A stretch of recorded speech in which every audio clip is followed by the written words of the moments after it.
Hi, I'm Emily Dowe, and welcome to the Neotenic Beauty channel. People commonly want to know how many units of Botox they'll need. Some areas of the face or neck require a lot of Botox, and some require very little Botox. So we're going to go over a range on the average number of units needed per desired treatment area as a general guideline. Botox is measured in units and injected into facial muscles. Those who have stronger facial muscles will usually need more Botox. Males tend to have stronger facial muscles and therefore may require more units of Botox than women. Also, anatomical differences in facial features affect the number of units needed. For instance, forehead size. Someone who has a larger forehead has more surface area and would likely need more Botox to that area than someone who has a smaller forehead.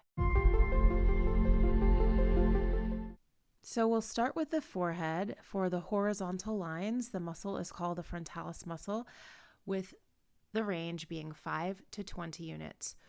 20 is on the high side. I would say I've used that many for men who have very strong forehead muscles. 10 units is the most average. Our next muscle group is in between our brows. It is known as the glabella area. It gives us the wrinkles we commonly call 11s. So the range is from 9, which is on the low side, to 25, which is on the high side, which I would say 20 units being the most average amount to correct this area. Next, we have our crow's feet. So the range is from 3 to 12 per side, with 3 being on the very low and 12 being on the very high. I would say the average amount of units needed per side is about 10 units. Next, you have our bunny lines, which are very, very small muscles, so they generally don't take a lot of Botox. I would say on average about 4 to 6 units. Our next muscle group is probably one of my favorite to treat. It's the upper lip. So basically, if you put a little Botox here, it can invert the Cupid's bow and make the upper lip look fuller and more youthful. So if somebody has really small lips, I go with 4 units. 12 units is really high.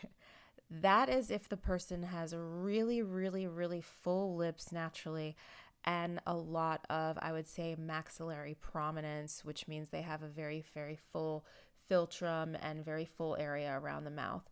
So 4 to 12 units, I would say 6 units is probably my average to treat on the upper lip. Our next muscle group is the masseter muscle on the sides of our jaw. Very strong muscle. It's responsible for us biting down. 10 units is very low amount to treat, and 40 units being probably about the highest amount to treat, with 20 units being probably the most average for this area. And remember, that is on each side. Our next muscle group is for people who have a tendency to turn down the corners of their mouth. If that's something that somebody did, you can put a little bit of Botox into the DAO muscle, and if that were the case, you'd use around 4 to 6 units. Our next area is the chin. It's called the Mentalis muscle, and what can happen is when we use this muscle, sometimes it causes chin dimpling. So if we put a little bit of Botox to this area, it can prevent it from dimpling, and when it relaxes that muscle, it also tends to elongate the muscle a little bit. And last but not least, we have the neck. We have 2 areas on the neck that we can treat: our platysmal bands, which take around 20 to 50 units, and then the neck rings, which can be softened with around 20 to 50 units also, and sometimes even less so for the neck rings. And remember, it's just a range just to give you a better idea. I customize Botox for every individual, so each treatment session is going to be based on your unique facial anatomy. Occasionally, I've had patients say, I like my crow's feet, but I just want them softened, or I want to still be able to frown, but I just want it softened. So if that were the case, you'd be on the lower end of units.